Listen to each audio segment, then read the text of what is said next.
Hello guys, welcome back to Trading for Beginners, and in this video I am going to talk about how can you blacklist or block somebody into your Bitget community. So without any further ado, let's dive right into this exciting video.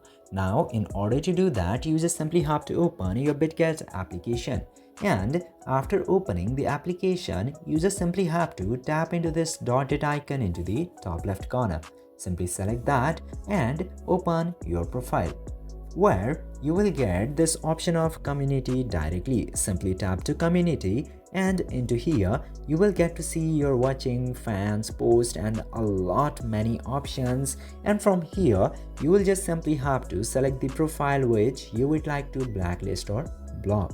For example, I'm selecting this profile of, what is this, Guzzer E16, whatever this guy name is. I'm selecting him, and after selecting the profile you will get to see this little icon of three dots into the top right corner.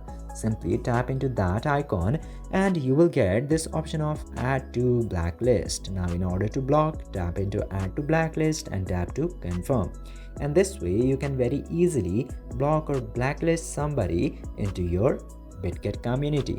I hope this video was informative for you. If yes, don't forget to like, share and subscribe to the channel to never miss another update.